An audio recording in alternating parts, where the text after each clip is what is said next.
So what if you actually want to extend one of the types that exist on the API server? So for example, getting the list of tags it's useful for certain, but in reality, what we would expect is not this, but we would expect something like this, right? This is how we would actually be getting the information. Right now, it doesn't exist on the API server, and we know that we can extend it to add all the tags in all the platform, which is good, but we actually want to extend the blog post type. So let's go back to the editor, and we're going to extend another type, which is the blog post. Okay, and once again, if you go to the documentation, you can see all the different types.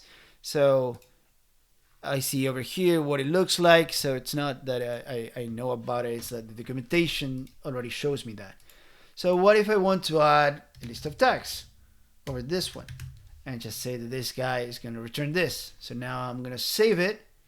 Okay. Now I'm going to go back and let's see if we got it. So now you can see that I got tags right away, even though it doesn't exist on the other one. Okay, so let's just get the name out of it. And then we're going to just hit the play. And you can see now that for every post, I'm starting to get the tags. Which again, if we go back to the documentation of this one, it does not exist. So if I try on the actual API server, if I add tags, it doesn't exist. So this way is pretty powerful way for us to work on the locally.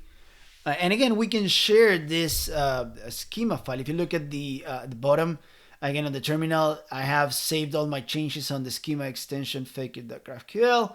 So again, this is something that the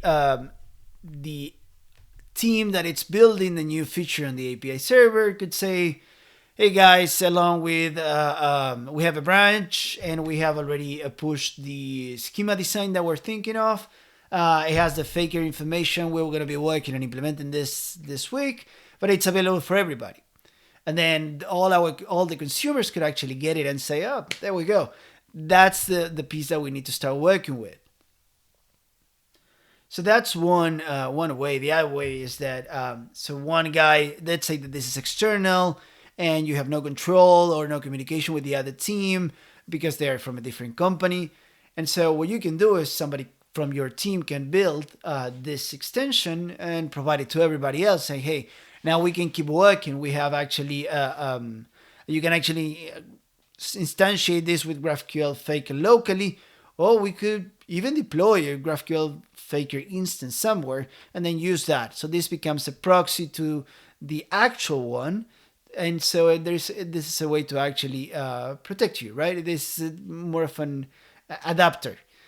So it's a proxy adapter pattern. Then you can actually do whatever you want and you can play with different stuff and then making sure that the UI or the consumer, it's actually not blocked.